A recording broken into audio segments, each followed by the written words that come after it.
محو کېدل هم له دوی له دغه قوته سره مربوط ده او بقا هم له قوته سره مربوطه ده. که قوت وو نو دا عبادات به ټول باقي او که قوت د مسلمانانو نه وي نو بیا به دا عبادات ټول نه وي. نو چې کله په داسې مرحله کې ده نو معلومیږي چې دا یو ډیر اهم فریضه ده، اهمه فریضه ده. ولاتو د امورو ته دا فرض ده چې څومره د دوی طاقت یو د انسان په وس کې هغه به دوی حاصلوي. نن تجربو ثابته کړې ده چې د انسانانو دا په وس کې شته چې دوی قاره پیما میزایل جوړ کړي. نو چې کفار یې جوړولی شي مسلمانانو باندې فرض ده. د کفارو ولات امور او اصحاب د اقتدار یې چې جوړولی شي دا قاره پیما میزایل دا د مسلمانانو په ولات الامورو باندې فرض ده. چې کفار هوایي جهاز جوړولی شي په مسلمانانو باندې فرض ده، ولې دا د مستطاعتم تر ساحې لاندې ده.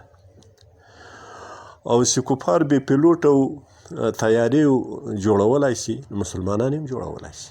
چې کفار بحري جنگي حربي اوبتلونه جوړولی شي، لوی لوی بیړۍ جوړولی شي نو مسلمانان هم جوړولی شي.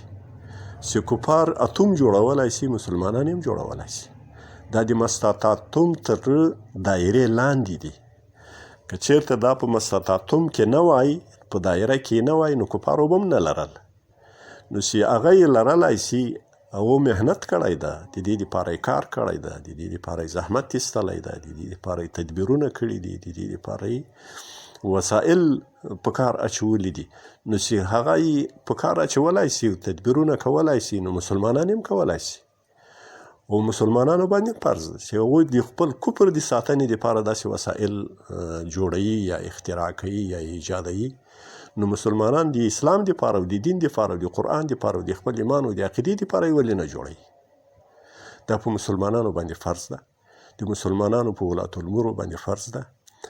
او ډیر مسلمانان له علماو، له شیخانو، له شیخ الحدیثو، له شیخ التفسیرو، له فقهاو څخه له دې څه غافل دي چې دا داسې یو اهم امر ده. او نن په سبا په دنیا کې داسې مسلمانان له دې څخه محروم دي. هر څه چې کفار جوړوي دوی به خریداران وي، مارکیټ به د هغوی خریداران به ګاک به دوی. او په رعایت باندې فرض ده. رعایت ته یې د فرضیت د ورایستلو نتیجه دا کیږي چې رعایت کې دا احساس باید موجود وي چې دوی د پیازو په قیمتي باندې اعتراضونه کوي او مظاهرې راباسي. د دغه قوت په تیارولو باندې باید مظاهرې راوباسي که چېرته ولات د امور په هغې کې کسالت کوي، سستي کوي، کهالي کوي. او یا د کار د نشتوالي په هکله دوی مظاهرې راباسي، اعتراضونه کوي، اعتصابونه کوي او هرتالونه کوي، جرګې کوي، جلسې کوي، محنتونه کوي. د دغه قوت د تیاري دپاره هم باید له ولاتو د امورو څخه وغواړي چې دا قوت موږ ونه لرو د موږ هر څه ختمیږي، هر څه هم تباه کیږي. نو دا تر هغه پیازو، تر ګندنیو، تر هغه وسایلو، تر هغه خوراکي موادو، تر هغه قیمتي، تر هغه قحطي، تر هغه تیلو، تر هغه ګازو ډیر اهم ده چې د هغو په باره کې مظاهرې راباسي. باید د تیاري په باره کې مظاهرې راوباسي که چېرته په ولاتو د امورو کې ناغېړي.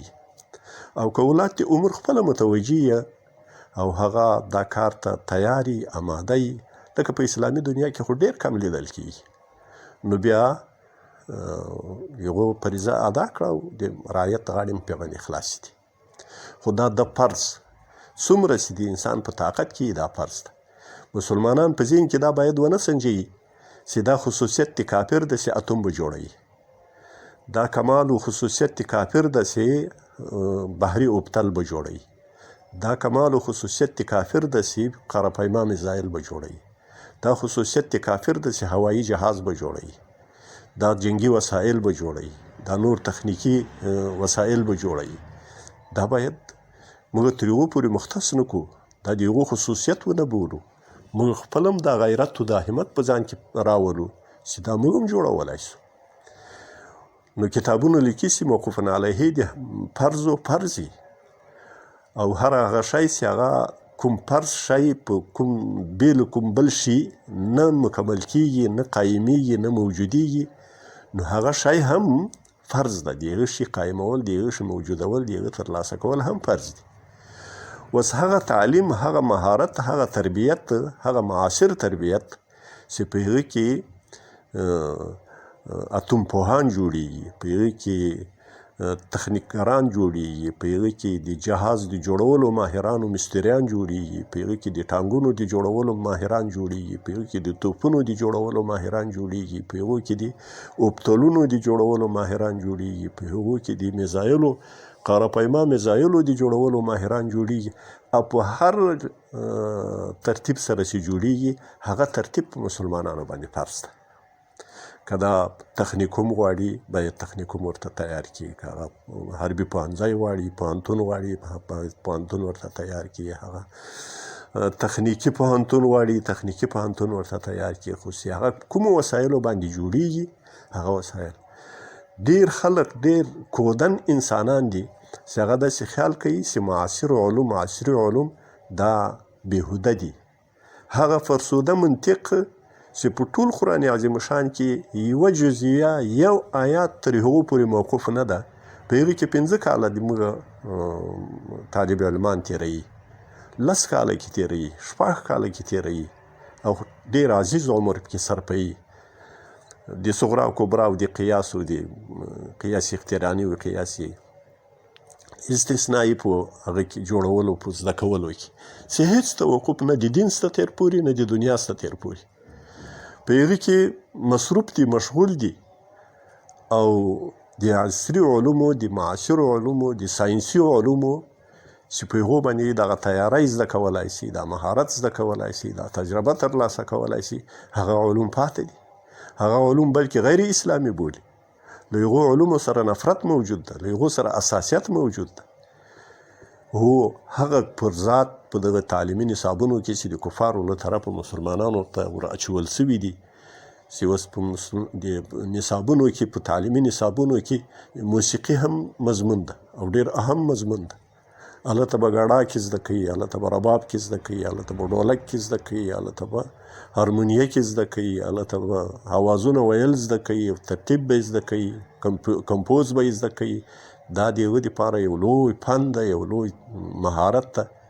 دا د انسانانو د بې حیا کولو دپاره ده، د مسلمانانو د ګمراه کولو دپاره دي. داسې شیان باید تر وایستل شي، دا تر لرې کړی شي، دا بېهوده شی تر لرې شي. لکه د موږ دغه منطق فرسوده او بېهوده ده، دا باید تر وایستل شي. د دوی دا موسیقي تر وایستل شي.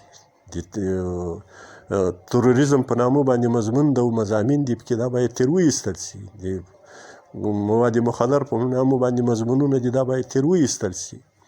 نو داسې مضامین چې هغه مسلمان ته نه دنیوي ګټه لري نه اخروي ګټه لري، بلکې په دنیا کې زیان ورته لري، تاوان ورته لري. یا یو عمر عبث کېږي پې باندې تېرېږي، او یا که عمر نه له عمره ماسوا بې حیایي ورسره پیدا کېږي، بېدیني ورسره پیدا کېږي، فحشا ورسره پیدا کېږي، په بې حیایي کې جرأت ورسره پیدا کېږي.